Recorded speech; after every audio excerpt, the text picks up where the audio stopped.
150 gram பாசிப்பருப்பு, ஒரு 20 சின்ன வெங்காயம், ஒரு 5 பல் பூண்டு நல்லா வேக விட்டுருக்கேன். பருப்பு பாருங்கள் நல்லா கொதிக்க ஆரம்பிச்சிச்சு. இந்த டைமில் 3 தக்காளி சேர்த்துக்கிறேன். பருப்பு வந்து நல்லா நம்ம குக்கரில் வேக வச்ச மாதிரி நல்லா குலைவாக வேகட்டும். அதுக்கப்புறமா நம்ம காயெல்லாம் சேர்த்துக்கலாம்.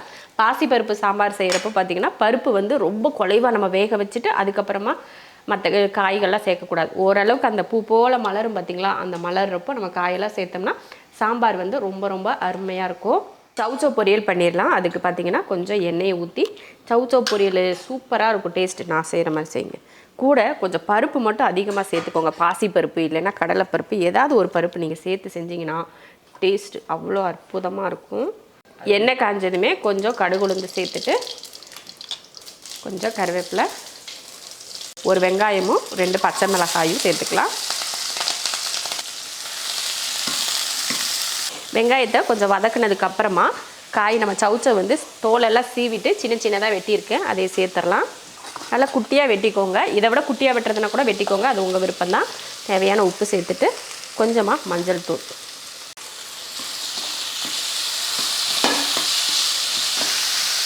காய் கூட 100 கிராம் அளவுக்கு கடலைப்பருப்பு வேக வச்சு எடுத்திருக்கேன், அந்த பருப்பை சேர்த்துடலாம். கொஞ்சம் தண்ணி ஊற்றிக்கலாம் காய் வேகிறதுக்காக. பருப்பு வந்து நல்லா வெந்துடுச்சு.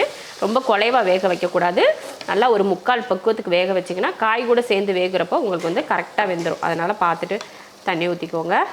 பருப்பு வேக வைக்கிறதையும் கொஞ்சம் பார்த்து செய்யுங்க. ரொம்பையும் வேக வச்சோம்னாலும் பொரியல் வந்து நல்லா இருக்காது. இப்போ மூடி போட்டுடலாம். அவ்வளோதான், பொரியலுக்கு தண்ணியெல்லாம் வற்றி ரெடி ஆயிடுச்சு. கடைசியில் தேங்காய் துருவல் போட்டு இறக்கிக்கலாம். பருப்பு வந்து ரொம்ப குழைய விட்டுட்டிங்க அப்படின்னா அது ஒரு கூட்டு மாதிரி ஆயிரும். அதனால் பருப்பை நம்ம வேக வைக்கிறப்பே ஒரு 3/4 பக்குவத்துக்கு வேக வச்சிங்கன்னா இந்த மாதிரி நல்லா பொரியல் வந்து உதிரி உதிரியாக இருக்கும். அவ்வளோதான், பொரியல் ரெடி. இப்போ இறக்கி வச்சிடலாம்.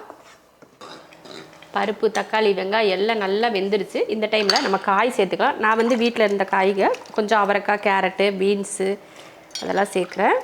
கூடவே கத்திரிக்காய், கொஞ்சமாக வெங்காயம், பெரிய வெங்காயத்தை கொஞ்சம் போட்டு மஞ்சள் தூள், எண்ணெய், ஒரு 2 ஸ்பூன் அளவுக்கு எண்ணெய், அப்புறம் சாம்பார் தூள் வந்து நம்ம சேனலில் இருக்குது, நீங்கள் செக் பண்ணி பார்த்துக்கோங்க. ஒரு 2 ஸ்பூன் அளவுக்கு சாம்பார் தூள் சேர்த்துக்கலாம்.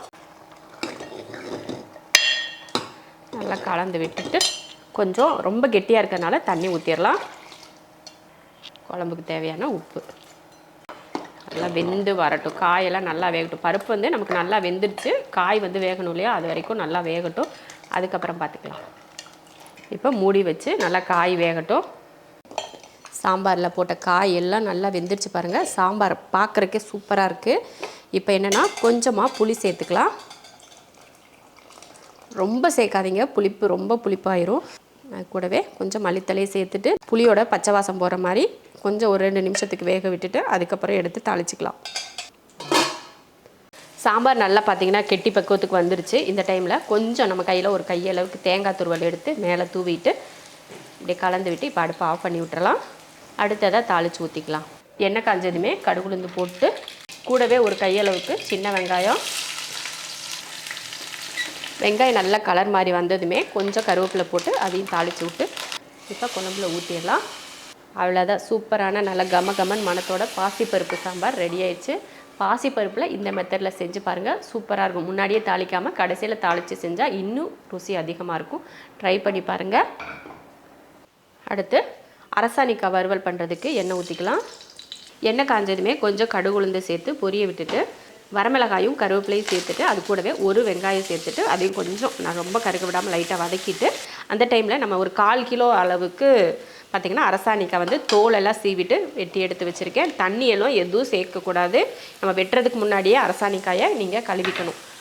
வெட்டினதுக்கப்புறம் கழுகுனா கூட அது வந்து ஒரு மாதிரி நசன்னு ஆயிரும். அதனால் பார்த்து பக்குவமாக பண்ணுங்கள். அப்போ தான் ஒவ்வொரு காயும் தனித்தனியாக உதிரியாக நமக்கு தெரியும்.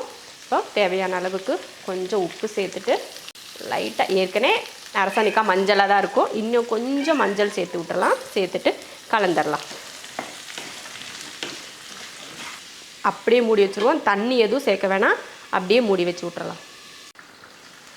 அப்படியே அரசாணிக்காயில் தண்ணி ஊற்றாமல் அப்படியே கொஞ்சம் கொஞ்சமாக சிம்மில் வச்சு அப்படியே வறுத்து எடுத்தோம்னா ஒரு 3 நிமிஷம் தான் பார்த்துக்கோங்க. அவ்வளோ அருமையாக சாஃப்டாக வெந்துடும். வேகிறதுக்கெலாம் ரொம்ப டைம் எடுக்காது. தண்ணி ஊற்றலையே எப்படி வேகும் அப்படின்னு யோசிக்காமல் சூப்பராக வேக வைங்க. தண்ணியை தெளிச்சிங்கன்னா நல்லா ஒன்றோட ஒன்று ஒட்டாமல் கொல நல்லா பக்குவத்துக்கு வந்துடும். அதனால் தண்ணி ஊற்றாமல் இந்த மாதிரி வறுத்து எடுத்துக்கோங்க. வறுவல் ரெடி, இறக்கிடலாம். இந்த குட்டி படியில் 1 படி அளவுக்கு பச்சரிசி எடுத்து 3 படி அளவுக்கு தண்ணி ஊற்றிருக்கேன். உப்பு எதுவும் சேர்க்கலை, அப்படியேவும் மூடி போட்டு வேக வச்சுக்கலாம். நம்ம இதை பாத்திரத்தில் கூட வேக வச்சு எடுத்துக்கலாம். தண்ணியோட பக்குவம் கரெக்டாக 3க்கு கரெக்டாக இருக்கும்.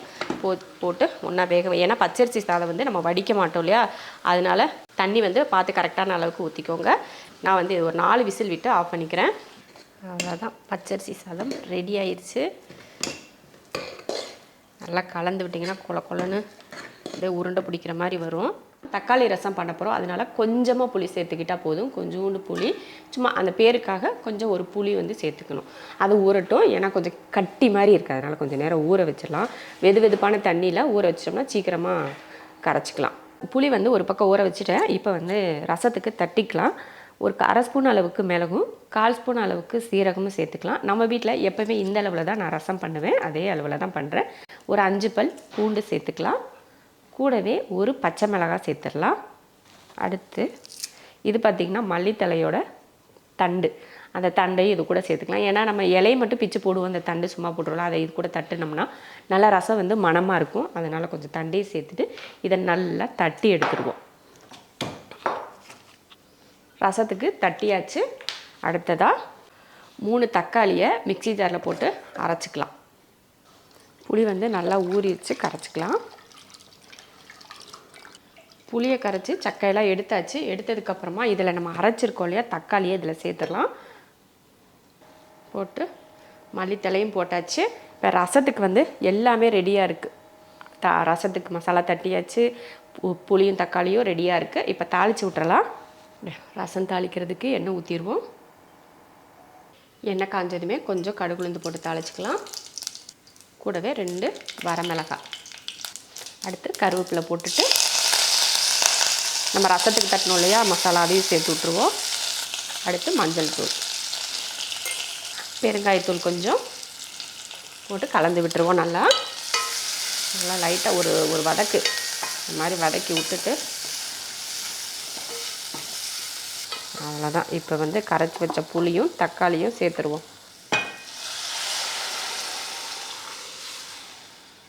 அடுத்து உப்பு போட்டுருவோம்.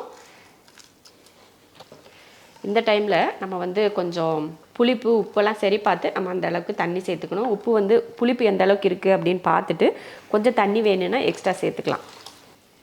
அவ்வளோதான். எப்பயும் போல் ரசம் வந்து லைட்டாக நுரக்கட்டி நல்லா பொங்கி ஒரு கொதி வர ஆரம்பிக்கும் பார்த்திங்களா, அந்த டைமில் நம்ம வந்து ரசத்தை வந்து ஆஃப் பண்ணிக்கலாம். இப்போ எல்லாம் உப்பு புளிப்பு எல்லாம் கரெக்டாக இருக்குன்னு சொல்லி சரி பார்த்தாச்சு. இப்போ வந்து லைட்டாக கொதி வரட்டும்.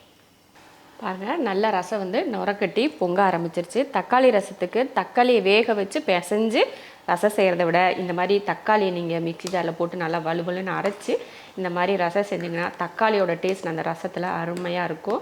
அதனால் புளிப்பு வந்து கம்மியாக சேர்த்துட்டு தக்காளியை கொஞ்சம் அதிகமாக சேர்த்திங்கன்னா ரொம்ப நல்லாயிருக்கும். ட்ரை பண்ணி பாருங்கள், இந்த மெத்தடில் ரொம்ப நல்லாயிருக்கும்.